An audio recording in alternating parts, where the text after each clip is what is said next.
연속 낭독. 중국 선교사 김만식 목사 수기 해란강의 어부.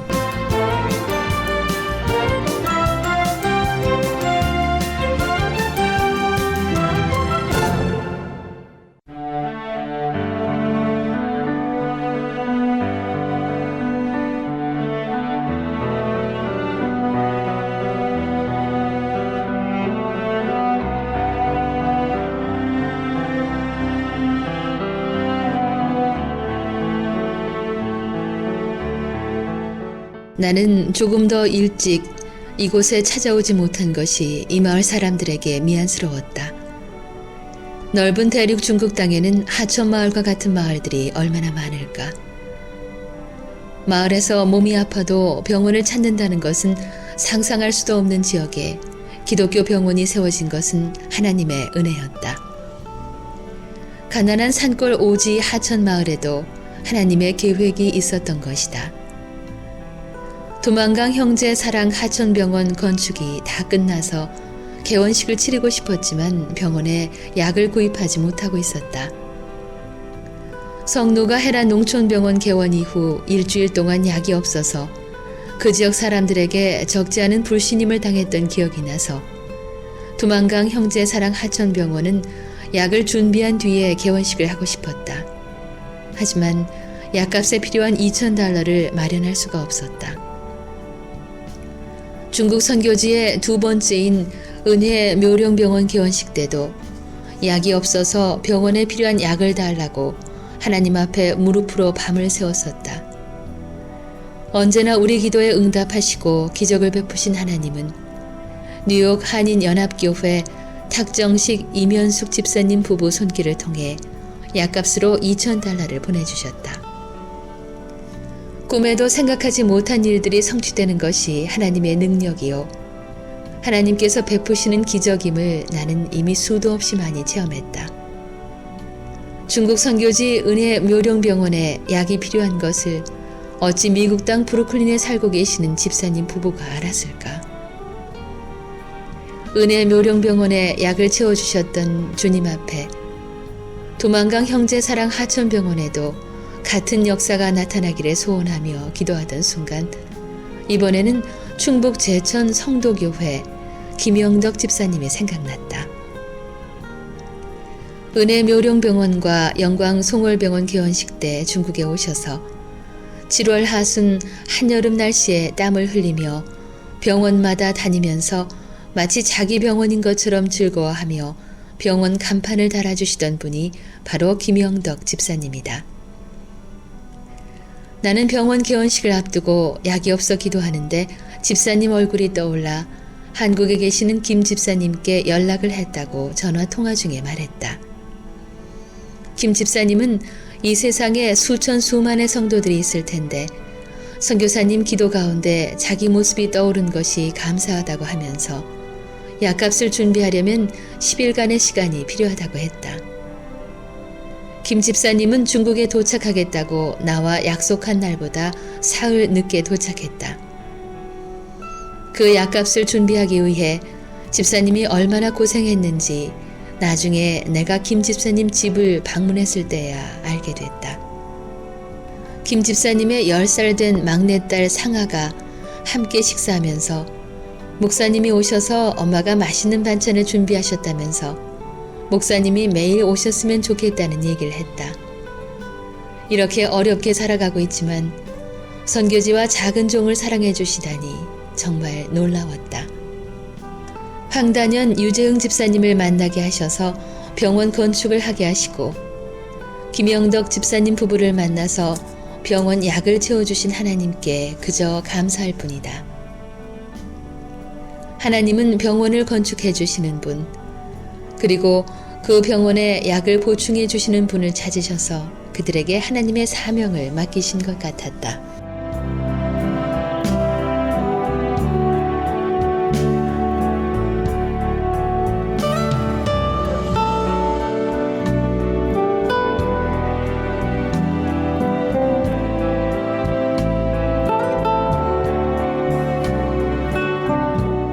오전 11시에 시작된 두만강 형제사랑 하천병원 개원식은 12시까지 계속됐다.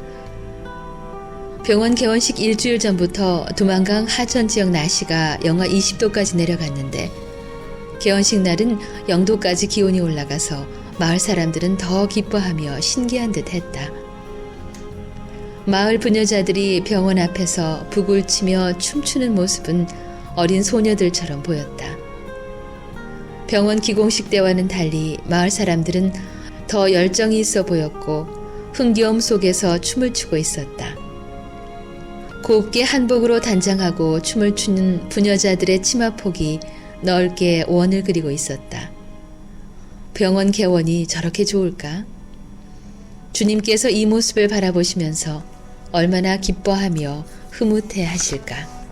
성노가 헤라 농촌병원 개원식 때도 은혜 묘룡병원과 영광 송월병원 개원식 때도 마을 사람들의 기쁨을 바라보며 더 큰 기쁨이 또 있을 것이라고 속삭였던 것처럼 하천마을 사람들의 마음속에 예수님을 진정으로 영접하고 구원의 은총을 깨닫는 날 더 큰 기쁨이 찾아올 것이라고 하늘을 바라보면서 나 혼자 중얼거렸다. 3번의 힘찬 박수갈채와 함성이 터지면서 두만강 형제사랑 하천병원 개원식의 축제는 한층 더 참석자들의 마음을 하나로 묶어놓았다. 개원식 날 병원을 세워주신 황단현 집사님 부부의 따스한 사랑의 손길이 더욱 고맙고 감사해서 프랭카드에 이렇게 써서 높이 달아놓았다. 두만강 형제사랑 하천병원은 뉴저지 팰리사이드 장로교회를 섬기시는 황단현, 유재흥 집사님께서 주님의 따뜻한 사랑의 손길로 세우게 되다. 겨울바람은 플랜카드를 흔들면서 지역 인민들의 눈길을 끌고 있었다. 개원식 인사말을 할 때 미국에서 예수님을 섬기는 집사님 부부가 동족을 사랑하는 마음으로 아름다운 병원을 세워주셨다고 소개하자 박수갈채가 한동안 계속됐다. 눈물을 흘리는 하천마을 사람들에게 하나님은 당신들을 결코 버리지 않으셨다고 인사말을 했을 때도 뜨거운 박수갈채가 터져나왔다. 또 한 번의 박수갈채가 터져나온 것은 충북 제천시 성도교회 김영덕 집사님께서 이 지역 농촌 인민들에게 병원 의약품을 구입해 가져오셨다고 소개를 했을 때였다. 꿈만 같다는 지역 인민들의 감격스러운 모습을 지켜보면서 어려운 농촌 지역을 찾아다니며 농촌 병원을 세울 수 있도록 작은 종에게 은혜를 베푸신 주님께 감사와 영광을 돌려드렸다.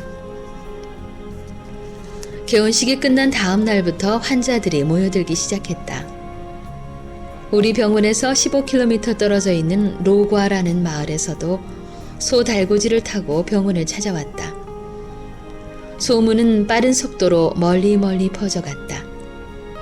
북녘 땅 함경북도까지 국경을 넘어 장사하는 분들의 입에서 입으로 병원 개원 소식이 전달돼 갔다.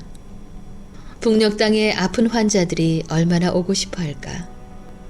우리 형제사랑 하천병원에서 근무하는 의사와 간호사들, 그들에게 북녘 땅 우리 동족이 찾아온다면 정성을 다해서 치료해주고 그냥 보내지 말고 가져가고 싶은 만큼 쌀도 가져갈 수 있도록 도와주라고 부탁했다. 병원 개원 일주일이 지났을 때 하천병원에 찾아오는 환자는 하루에 30여 명이 넘어가고 있었다.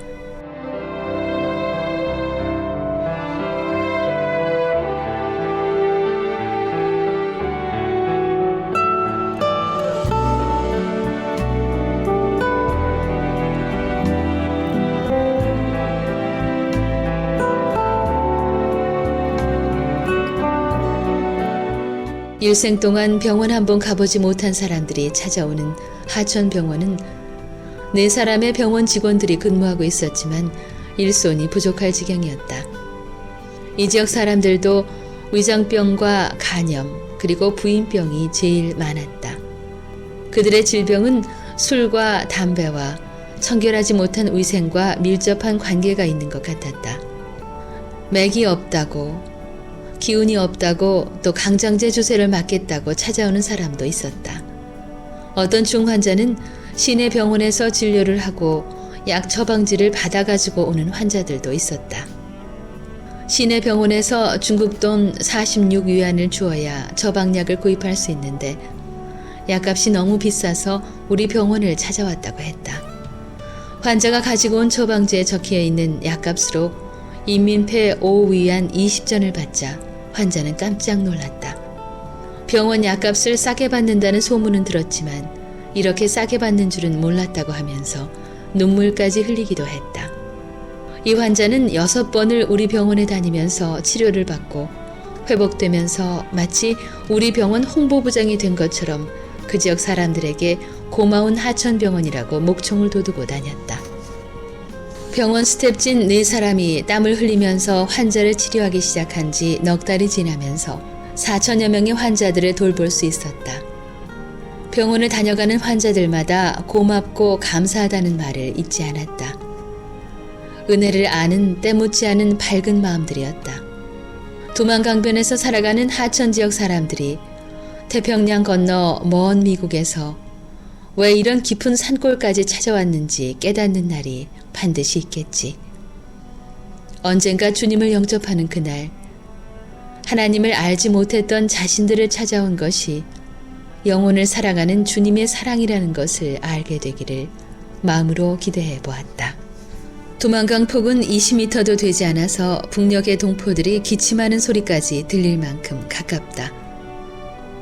병원 개원 6일이 지난 어느 날 밤 10시쯤 17살 난 북한 소년이 병원 문을 두드리면서 아버지가 죽어간다고 했다. 열이 심해서 사람을 알아보지 못한다고 열 내려가는 약을 달라고 했다. 이 밤중에 어떻게 여기까지 찾아왔을까?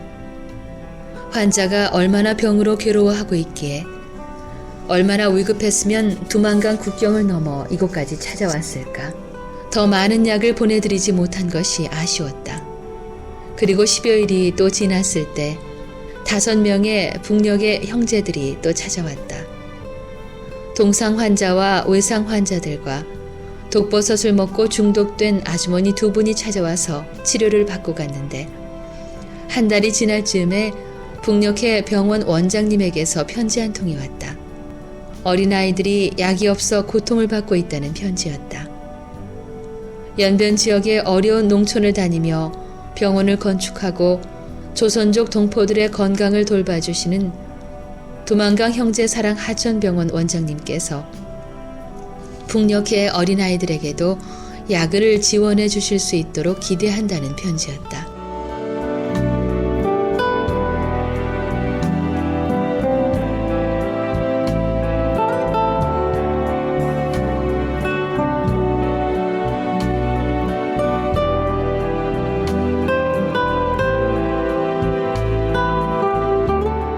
나는 편지를 받고 하나님께 크게 읽어드렸다. 하나님, 북녘 땅에 약을 보내주세요. 두만강 형제사랑 하천병원에 SOS 구급약을 보내달라는 이 사연의 편지를 기억해 주소서 라고 큰 소리로 하늘을 바라보며 외쳐보았다. 한국에 나가 몇몇 구호단체에 도와달라는 부탁을 드렸지만 의심하는 사람들이 많았고 언론에 보도가 된다면 도울 수 있겠다고 말씀하시는 분도 있었다. 오른손이 하는 것을 왼손이 모르게 하라는 주님의 말씀은 실종된 지 오래됐다고 생각하면서 허탈한 마음으로 선교지에 들어왔을 때 잠실 방이동에 있는 수동교회 정완모 목사님에게서 전화가 왔다. 지난 겨울 정 목사님께서 섬기는 성도님들이 중국 의료 선교 보고를 듣고 싶다고 나를 초청했을 때 북녘 땅에서 두만강 형제사랑 하천병원으로 긴급한 약이 필요하다는 편지가 왔다고 전해드렸는데 성도님 중 강정문 장로님의 딸 성옥량이 이스라엘로 유학을 가는 경비 가운데 일부를 어려운 북한 병원에 필요한 약을 구입해 보내드릴 수 있도록 귀한 헌금을 교회에 드렸다면서 기쁨을 함께 나누자는 소식이었다. 진실로 정완모 목사님의 그 전화 음성은 내 귀를 의심케 하기에 충분했다.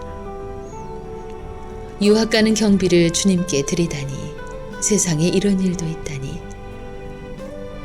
하나님께서 강 장로님의 딸이 유학 가는 경비를 통해 북녘 땅에 의약품을 보내주실 줄이야. 감격스러움은 내 마음을 눈물로 적셨다. 하늘을 바라보며 하나님께 고맙다고 인사드릴 때 찬양의 고백이 흘러나왔다. 어린 소녀의 마음에 약이 있었어요. 유학 경비 일부를 주님께 드린 손길이 있네요.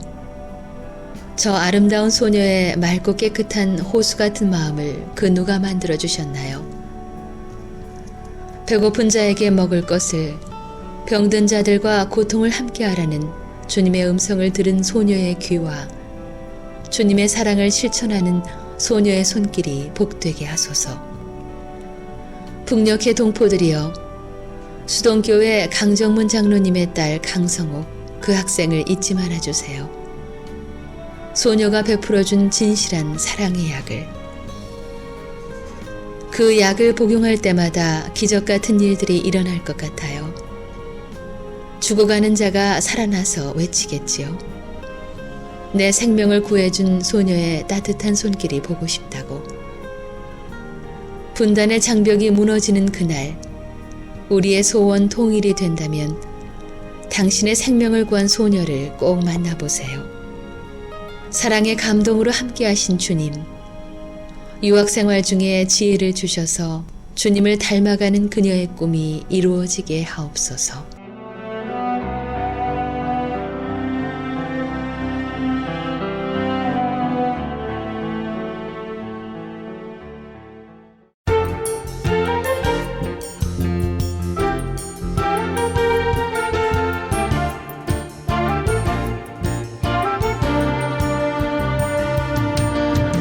중국 선교사 김만식 목사 수기 해란강의 어부, 지금까지 이정은이었습니다.